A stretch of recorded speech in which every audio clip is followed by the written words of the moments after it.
Rats!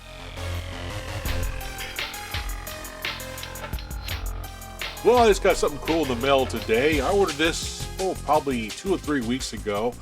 This is the new Blaze handheld unit, the Atari portable unit, available over in the UK.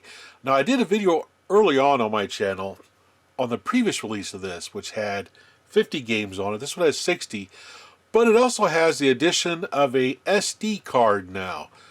So that's something kind of nice that they did. That's one of the things I didn't like about the original one they did, was no SD card slot. You were pretty much stuck with the 50 games. So I decided to pick one of these up and give it a try because I was curious to see how well the SD card works on this. Just like the original, it's got the same kind of packaging when you see the unit inside. I like the little Pac-Man guy here. Now, another neat thing about this is it now includes also, where is it? There's 5 Atari 7800 games on here. So, we've got some 7800 games on this little portable as well, which is actually kind of cool. On the back, gives you a nice complete list of all the games. Some of the 700 games it has is, of course, Asteroids, Centipede. We have Food Fight, which is awesome, and Planet Smashers. Plus, it has 55 other Atari 2600 games. So let's open up the box here. So inside the box, of course, we have our little game unit. We've got a little manual. The actual instruction manual for this is online. I went looking for it. There's a manual for the old version of this, not the one with the new SD card that I could find on the Blaze website. Basically, all this tells you is how to reset the system. You hold the select and start at the same time to get out of the game you're in. Go back to the main menu. Pretty straightforward. Pop this thing out of the box here. There we go. Now, I like the design of the Blaze Atari Portable because it looks like a little 2600. It's got the little recesses and everything. Kind of looks like the top of a joystick controller right there. It's actually kind of nice. I like the design of this. Of course, on the top we have the on-off switch. We have the headphone jack. Now, I tried using headphones on this and the sound pretty much sounds exactly the same as coming out of the speaker. It's pretty much crap. But anyway, we also have an AV out, which works pretty good. Got our volume control. Of course, on the back here we have the battery compartment. It has a little Atari logo on there. Just snap it open. It runs on 4 AAA batteries. It's pretty nice. And then what's new for this one is now we have an SD card slot here on the side. Now it takes one of these little micro SD cards. Now, I've already got some games on here that I've been playing around with. So we stick it into the SD card slot until it snaps in. Click, click, and there we go. So we'll take the protective cover off the screen. I like how they do that. Ooh, got a little bit of a schmutz on there. Let's clean that up real quick. There we go. And we'll flip it on. Takes a minute for it to boot up.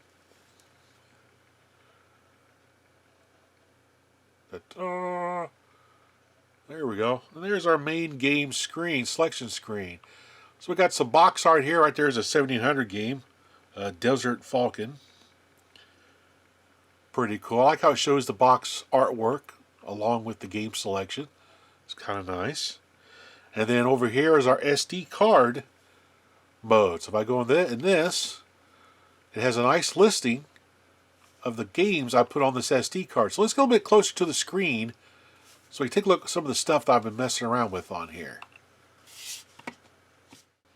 Okay, here's a close-up of the screen. I like how it has the box artwork along with the game. I really like that. It's pretty cool. So we have Asteroids and everything. This has the Atari 2600 version of Pac-Man on it, which, isn't really the best, but it's kind of cool. They put it on here. Now this will give you a good idea of how the sound is on this thing. Hit start. Sounds a little tinny, kind of boinky boinky. But it's passable. Also seems to play a little bit slow.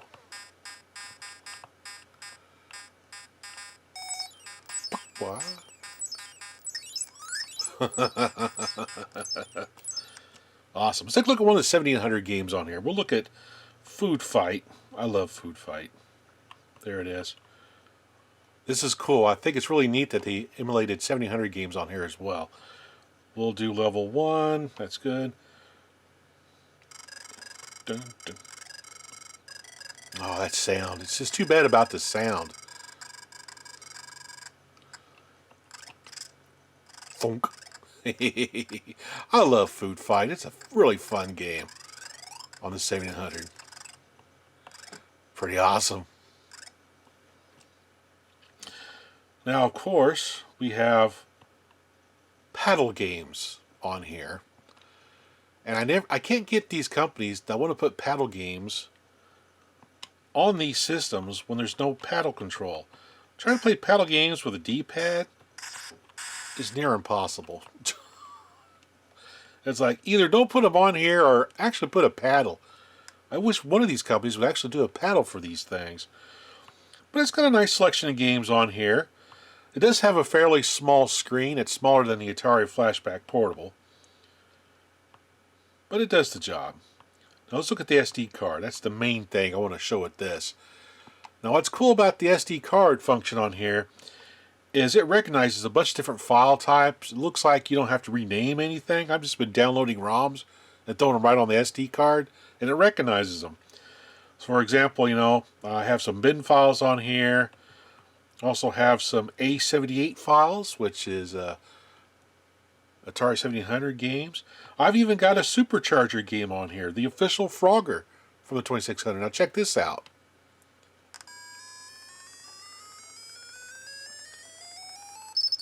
It actually loads in. How cool is that? It's freaking awesome. Boop, boop, boop, boop. Cool. Get out, go back to the main menu. So let's take a look at a 1700 game. We'll look at Galaga. And one of the things you're going to notice is the gameplay is extremely fast.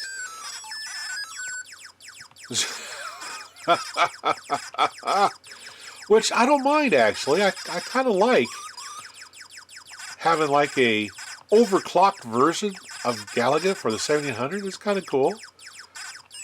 Woo! Definitely makes for a really fast, entertaining game, though. So what else we got? Oh, we got a homebrew in here. We got Scramble. Tried that out. That works fairly decent. It's fast. Ooh. Oh no! Whoa, whoa! Ooh, baka. Awesome! That is so cool. Exit back out. Of course, Tank Command. I like Tank Command. That's pretty good. Okay, now here's Space Invaders. This is from the 2600. Sorry, that wasn't the 2600. That's a hack for the 1700 of Space Invaders, which works really well on here. It's not a bad version of Space Invaders at all. Plays a little fast, but I kind of like that. It's kind of cool. Okay, now here's the 2600 version of Space Invaders. Not too bad. Now one thing you're going to notice is you see my shots disappear as they go up the screen. I think that might be due to the refresh rate of the screen. I'm not for sure.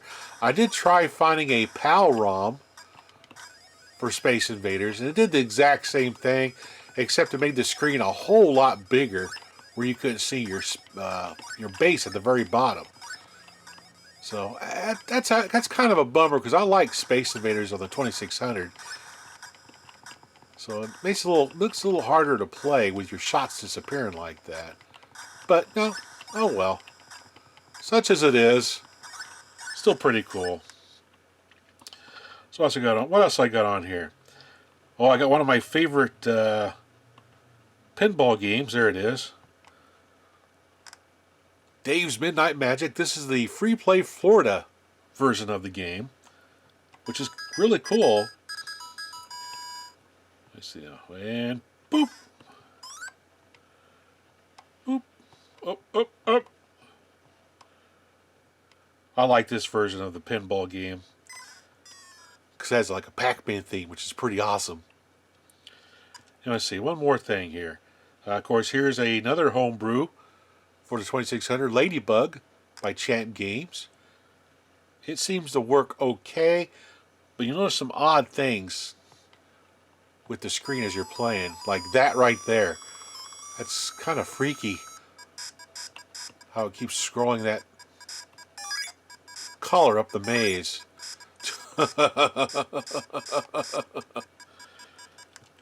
Let's see, what else I got. Oh, Juno First. Oh, I love this game on the 2600. Atari Age.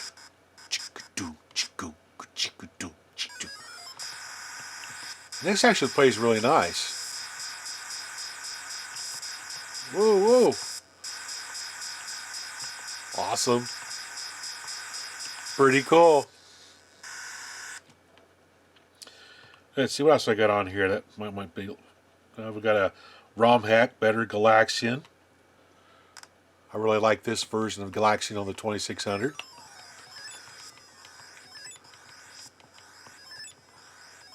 Pretty cool. I really like how you have all these different ROMs that you can use on here. I'm not worried about renaming them special characters or anything like you do on the Flashback Atari Flashback Portable. It's actually kind of neat. Okay, let's got the TV out feature. Now I had to set my capture card for PAL for this to show up on my screen. But it's no big deal. So if you hook it up to your regular TV, you're probably not going to be able to play this thing unless you live in the UK over in Europe. But anyway, you know, it has a nice menu. You can see a little bit better here with the TV capture. Not too bad. So let's go back to the SD card. We'll put in Space Invaders again, the 2600 version. And you're going to notice that now you can actually see your shots. They're not disappearing, so I pretty much think it's actually the refresh rate of the screen that's causing your shots to disappear like that. But it seems to play fairly well on the screen output.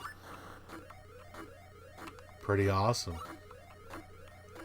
Oh yeah, I got the UFO! Yes! Alright, well, let's give some final thoughts on this machine and end the video. Die, invader scum. So what are my final thoughts on this little Blaze Atari Portable? Now, overall, I like the design of it quite a bit. Gives you a really nice retro Atari 2600 look and feel. Some of the things I don't like is the size of the screen is kind of small. The refresh rate doesn't seem to be too good because you see a lot of flickering and things disappearing. Which, you know, it is what it is. And also I noticed compared to my Atari Flashback Portable, the screen is not as clear and vibrant as on the Portable. Plus you can see the size difference there. The D-pad worked okay. Mine had some problems every once in a while, so I don't know if it's maybe just this unit or maybe other ones have D-pad problems, but my D-pad doesn't seem to respond very well sometimes. That's one thing I noticed. I definitely like that they now include an SD card with this. They should have done that with the very first one. And I also like it could run Atari 7800 games. That's something I wish the Atari Flashback Portable would do from At Games, would run some Atari 7800 stuff, because there's a lot of 7800 games I really enjoy. Now, unfortunately, some of the ROMs that you load on here for the 7800 is going to run extremely fast. So if you don't mind really fast gameplay, then it's no big deal. I kind of like it a little bit in some games. Others I don't, like Miss Pac-Man. I can't play that game with a darn when it's super fast, especially when the D-pad doesn't respond very well for me. But again, it could be this particular unit's D-pad is not working too well. I don't have another one of these to compare to. I do remember playing the original one. I think I had problems with the D-pad on that one as well.